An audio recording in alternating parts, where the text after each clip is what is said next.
మీ ఎలాంటి వ్యాపార ప్రకటనలకైనా వెంటనే మా ఛానల్ సంప్రదించండి. ప్రస్తుతం మనతో పాటు ప్రముఖ ఆధ్యాత్మికవేత్త, జ్యోతిష్ వాస్తు పండితులు, లలితాదేవి ఉపాసకులు బ్రహ్మశ్రీ నానాజీ పట్నాయక్ గారు ఉన్నారు. గురువుగారితో మాట్లాడేద్దాం. నమస్కారం గురుగారు. శ్రీమాత్రే నమః. సో జనవరి మాసం విశేషంగా కర్కాటక రాశి వారికి ఎటువంటి అదృష్టాన్ని ఈ మాసం తీసుకురాబోతుంది? 2026లో మొదటి మాసం ఎటువంటి జాగ్రత్తలు తీసుకోవాలి వీళ్ళు? కర్కాటకం వారికి గనక చూసుకున్నట్లయితే ఫస్ట్ ఆఫ్ ఆల్ వీళ్ళ లక్షణాలు చూసుకుంటే మదర్లీ నేచర్, ఎమోషన్స్ ఎక్కువగా ఉంటాయి.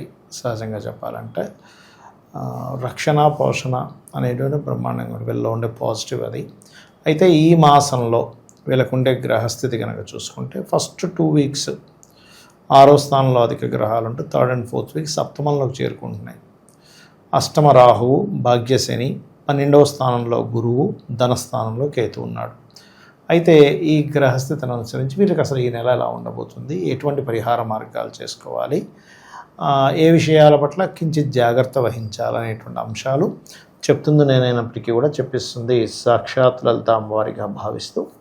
ఫస్ట్ ఆఫ్ ఆల్ ఏంటంటే ధనస్థానంలో కేతు ఎప్పుడైతే ఉన్నాడో వీళ్ళకి ఫైనాన్స్ అనేటువంటిది ఏదైనా మ్యాజికల్ థింగ్స్, పౌరహిత్య సంబంధించిన, సాఫ్ట్వేర్ రిలేటెడ్ సంబంధించిన ఏదైనా కొన్ని లిటిగేషన్స్ క్లియర్ చేయడం వల్ల వచ్చేదనం వీటి రూపంలో వస్తూ ఉంటుంది. అయితే ఫినాన్షియల్గా బాగా గ్రోత్ రావాలి వీళ్ళకి ఈ మంత్లో అని అనుకుంటే ఎక్కువగా సూర్య నమస్కారాలు, గణపతి ఆరాధన, సూర్యకేతు గ్రహాల దగ్గర దీపారాధన, గోవుకి గ్రాసము తినిపించడము, ఓం సంపత్కరీ సమారూఢ సింధుర వ్రజసేవితాయ నమః అనే మంత్రం చేసుకోవడం మంచిది. కొంచెం సిబ్లింగ్ వరుస వాళ్ళతో తోబుట్టు వరుస వాళ్ళు అవ్వచ్చు, తోబుట్టులతోని మొదటి 2 వారాలు కొంత ఘర్షణ యోగం ఉంది. గృహం కోసం ప్రయత్నం చేసేటువంటి వారికి, వాహనం కోసం, దానిలో లోన్ కోసం ట్రై చేసేటువంటి వారికి చాలా అనుకూలత ఉంది. మొదటి 2 వారాలు వీళ్ళు వివాహ జోలికి వెళ్ళకపోవడం మంచిది. ఎందుకంటే 6లో అధిక గ్రహాలు ఉంటాయి కాబట్టి 7వ స్థానాన్ని నెగెట్ చేస్తూ ఉంటుంది. మరి 3వ వారం 4వ వారం మాత్రమే వీళ్ళు వద్దన్న సంబంధాలు వచ్చి పడుతూ ఉంటాయి. అన్న వద్దు బాబు ఇప్పుడు ఎందుకన్నా సరే వాళ్ళు అడుగుతుంటారు, చుట్టాలు అడుగుతుంటారు, మ్యాట్రిమోనీ వాడి గతంలో మీరు రిజిస్ట్రేషన్ చేసుకున్నారు కదా సార్, ఏంటి సార్ ఇప్పుడు వీళ్ళు వచ్చి అడుగుతున్నారని వాడు అడుగుతూ ఉంటాడు. ఇంకోటి ఏంటంటే సప్తమంలో కుజుడు శుక్రుడు ఉన్నందుకు ఎప్పుడో ప్రపోజ్ చేసిన వాళ్ళు మళ్ళీ రిటర్న్ వచ్చి రావడం, నువ్వు అప్పుడు ఒకసారి అడిగావు కదా, అప్పుడు నేను నీకు రిజెక్ట్ చేసింది కదా, మరి ఇప్పుడు వస్తున్నాను ఏంటి చెప్పి పెళ్లి చేసుకుంటా అన్నావు, ఇలాంటివి అధికంగా అవుతాయి ఈ యొక్క మాసంలో. ప్రధానంగా 13వ తేదీ నుంచి ఆ యొక్క ప్రభావం అనేటువంటిది పడుతూ ఉంటుంది. అట్లాగే కాస్త జీవిత భాగస్వామితో, పార్ట్నర్స్తో కొంత లాభము, స్ట్రెస్ 2 ఉంటూ ఉంటాయి. అష్టమంలో రాహు సంచారం జరుగుతున్నందుకు ప్రధానంగా అష్టమ రాహు ఎప్పుడు కూడా వాహనాల మీద వెళ్ళేటప్పుడు, అందులో ప్రత్యేకంగా మనకి చలికాలంలో ఉదయం డ్రైవింగ్ చేసిన కొన్నిసార్లు మంచు ఉంటుంది ఒక దగ్గర, కొన్ని ప్రదేశాల్లో మంచులో, ఎట్టి పరిస్థితుల్లో మంచులోని వాటర్ ప్లేసెస్కి, ఇలాంటి ప్రదేశాల్లో ముఖ్యంగా ఇది కర్కాటక లగ్నం కాబట్టి ఈ వాటర్ ప్లేసెస్కి వెళ్ళినప్పుడు అది కొంత జాగ్రత్త వహించాలి ఖచ్చితంగా. అయితే 9వ స్థానంలో రాహు ఉన్నాడు కాబట్టి తండ్రి గారి ఆరోగ్య విషయంలోని లాంగ్ జర్నీ చేసేటప్పుడు శనివారాలు చేయకూడదు. అలాగే పెద్ద మొత్తంలో మనీ ట్రాన్స్ఫర్స్ కూడా శనివారాలు పెట్టుకోకండి. మరియు అదేవిధంగా సాటర్డేస్ కొంతమంది శనివారాలు చేస్తుంటారు, ఒక పొద్దు ఉండడం, అలాంటివి చేయడం మంచిది ముఖ్యంగా. అండ్ ఏదైనా శనివారాలు ప్రత్యేకంగా వెంకటేశ్వర స్వామి ఆలయానికి వెళ్ళడము, వీళ్ళు ఎక్కువగా స్కందుని ఆరాధన చేయడం అనేటువంటిది మంచి ఫలితాలు ఇస్తుంది చెప్పాలంటే. ఇక వీరికి ఉద్యోగ సంబంధించినటువంటి విషయాల్లో కనుక చూసుకుంటే ఆఫ్టర్ 13th అంటే జనవరి 13 తర్వాత నుంచి కొత్త ఉద్యోగ అవకాశాలు రావడానికి ఎక్కువ ఛాన్సెస్ ఉన్నాయి. కానీ 13th ముందు మాత్రం ఉన్న ఉద్యోగంలో మారిపోవాలనేటువంటి ఫలితాలు ఎక్కువగా చూపిస్తున్నాయి. అయితే ఇక్కడ ఏంటంటే ఎట్టి పరిస్థితుల్లో కూడా వీళ్ళు మొదటి 2 వారాలు కూడా అప్పు చేసి ఇన్వెస్ట్మెంట్ చేయడం అనేటువంటి కాన్సెప్ట్ పెట్టుకోకూడదు. ఎందుకంటే ఇక్కడ ఎలా ఉంటుందంటే 6లో గ్రహాలు ఉన్నప్పుడు వీళ్ళు వద్దన్న అప్పులు వస్తాయి, అప్పుని తీసుకెళ్ళి ఇన్వెస్ట్మెంట్ చేస్తారు. ఎందుకంటే 12వ స్థానంలో గురువు ఉన్నాడు కదా, కాబట్టి 6th and 12 యాక్టివ్ అవుతుంది ఇక్కడ చూసుకున్నట్లయితే. కాబట్టి ఈ యొక్క విషయాల్లో జాగ్రత్తగా ఉండాలి. ఇక వీళ్ళలో కొంతమంది గవర్నమెంట్ జాబ్స్ కోసం వెతుక్కుంటూ ఉంటారు, ఐఏఎస్ అని, ఐపీఎస్ అని, లేదా గవర్నమెంట్ జాబ్స్ కోసం తీసుకునే ట్రైనింగ్స్ ఉంటాయి కొన్ని, అటువంటి వాటికి కూడా అనుకూలంగా ఉంది ఈ నెలలో చెప్పాలంటే వీరికి. ఇక మరొక విషయం ఏంటంటే కొంచెం జీవిత భాగస్వామితో చిన్న డిస్ప్యూట్స్ ఉన్నాయని చెప్పాను కదా, ఆ యొక్క విషయంలో కొద్దిగా జాగ్రత్త తీసుకోవాలి. మరియు వీరికి ఇందాక మనం మొదట్లో చెప్పుకున్నట్టుగా గణపతిని ₹1 వచ్చినా రూపాయి ఇచ్చినా అంటే ఎనీ మనీ ట్రాన్సాక్షన్స్ జరిగే మనం పేటిఎం చేస్తామా, ఒక షాప్లో కూర్చొని ఇచ్చి తీసుకుంటున్నామా, లేకపోతే నెల జీతం తీసుకునే వాళ్ళైనా ఒక్కసారి మనసులో గణపతిని తలుచుకొని ఇంట్లో వీలైతే కనుక గణపతి విగ్రహం దగ్గర కానీ పటం దగ్గర కానీ స్వామి నీ వల్లే వచ్చిందని పెట్టి మనం తీసుకుని వాడినట్లయితే అందులో ₹1 కూడా అనవసరంగా పోదు, గుర్తుపెట్టుకోండి. ఎందుకంటే ఇక్కడ ఎప్పుడూ కూడా 12లో ఉండేటువంటి గురువు ఇప్పుడున్న కండిషన్లో అది అనవసరమైన ఖర్చులను ఇచ్చే ఛాన్స్ ఉంది. ధనమేమో కేతు సంబంధంగానో వీటి సంబంధంగానో వస్తూ కట్టు కూడా అవ్వాలి.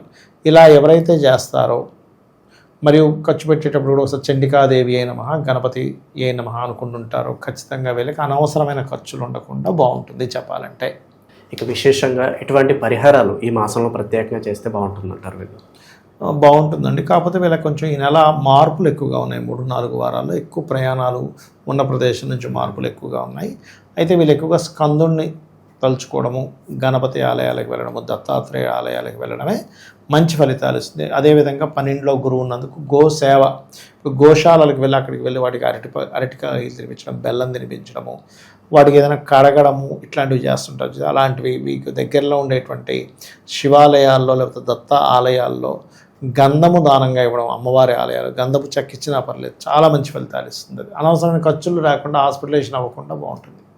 గురుగారు, ఈ ఓవరాల్ 2026లో గ్రహస్థితి కాస్త ఇబ్బందికరంగా ఉంది అని అంటున్నారు. మరి ఎటువంటి పరిణామాలు జరగబోతున్నాయి అంటారు ఓవరాల్గా? యాక్చువల్గా 2025 నవంబర్ ఎండింగ్ డిసెంబర్ నుంచి ప్రారంభమైందండి గ్రహస్థితి. దీనివల్ల ఏంటంటే ఫస్ట్ ఆఫ్ ఆల్ మనకి ఎయిడ్స్ ప్రబలుతుంది బాగా, హెచ్ఐవి అనేది పెరిగిపోద్ది, బాగా విపరీతంగా పెరుగుతుంది. అది కొంచెం జాగ్రత్తగా ఉండాలి. స్త్రీ పురుషులు సాంగత్యం కలిసేటప్పుడు అది జాగ్రత్తలు తీసుకోవాలి, తప్పదు. అలాగే రెండవది ఏంటంటే గాలి ద్వారా వచ్చేటువంటి కొన్ని ఇన్ఫెక్షన్స్ రెస్పిటరీ సిస్టమ్ మీద, ఊపిరితిత్తుల మీద ప్రభావం చూపించనుంది. సడన్గా గాలివాన ఎక్కువ అవ్వడం, కొన్ని మత కల్లోహాలు ఏర్పడడం, ఒకరి మీద ఒకరు కేసులు పెట్టడం, సినిమా మూలంగా కేసులు ఏర్పడడం. ఇప్పుడు మనకి ఈ అఖండ కూడా రిలీజ్ అవ్వబోతుంది కాబట్టి అఖండ మూవీ మూలంగా కూడా కొన్ని ఏదైనా కేసెస్ ఏర్పడడం, గొడవలు ఏర్పడడం, కొన్ని ఆటంకాలు ఏర్పడడం ఇట్లాంటివి జరగనున్నాయి. అంటే ఏం లేదు, ఒక మతం వాళ్ళు వ్యతిరేకించడం, అంటే ఇంత వీళ్ళ సనాతన ధర్మాన్ని ఇంత గొప్పగా చూపించేస్తున్నారని కుళ్ళు బుద్ధితో ఎవడో ఏదో ఇచ్చేయడం అట్లాంటివి కూడా ఉంటుంటాయి, అది పర్టికులర్గా. అలాగే మరొక విషయం ఏంటంటే ఇక్కడ కొంచెం గాసిప్స్, అంటే మనం ఏ తప్పు చేయకపోయినా, ఎందుకంటే మిథున రాశిలోకి వస్తున్న గురువు కదా, అక్కడ వక్రించిన గురువు కదా, వక్రించిన కూడా వక్ర సంబంధించిన ఫలితాలు ఇస్తూ ఉంటాడు. అది కాకుండా గురువు రాశుల్లో ఉండే ఈ 2 గ్రహాలు కూడా ఏం చేస్తుంటాయంటే అక్కడ మనం ఏమీ అనకపోయినా అన్నాడనే ఒక మాట రావడం, తద్వారా అనవసరమైన ఘర్షణలు, అనవసరమైన గాసిప్స్, అనవసరమైనవి. అందుకని ఏంటంటే వీలైనంత మట్టుకు రాజకీయ నాయకులు కానివ్వండి, సినిమా ఫీల్డ్కి వాళ్ళు కానివ్వండి, సమాజంలో ఒక పేరు ప్రఖ్యాతులు ఉన్న వారు కానివ్వండి, ఒక మాట మాట్లాడేటప్పుడు 1కి 4 సార్లు చూసి ఆచితూచి అడుగు వేయాలి. అదేవిధంగా సరిహద్దుల్లో ఈ జల ప్రాంతాలకి, సముద్ర ప్రాంతాలకు దగ్గరగా ఉండేటువంటి వారు, కొంచెం మంచుకొండల ప్రాంతాల్లో లాభాలు పొందేటువంటి ప్రదేశంలో ఉండేటువంటి వారు కాస్త జాగ్రత్తగా ఉండాలి.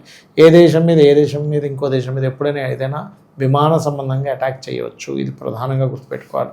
అయితే ఇది జూన్ వరకు ఈ వాయు సంబంధంగా వచ్చే ఇబ్బందులు ఉంటాయి. జూన్ తర్వాత నుంచి జల సంబంధమైన ఇబ్బందులు ఇస్తూ ఉంటుంది.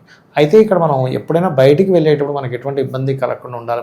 సామాన్యం మానవుడు కనుకుంటే వాళ్ళ ఇష్టదైవాన్ని తలుచుకొని వెళ్ళడం చాలా మంచిది, గుర్తుపెట్టుకోండి.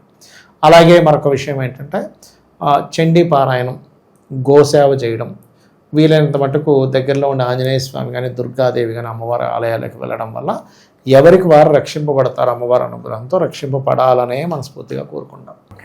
ఓవరాల్గా ఈ రాశి వాళ్ళందరికీ కూడా జనవరి మాసం ఏ విధంగా ఉంటుందో చాలా బాగా వివరించారు. ధన్యవాదాలు. శ్రీమాత్రే నమః.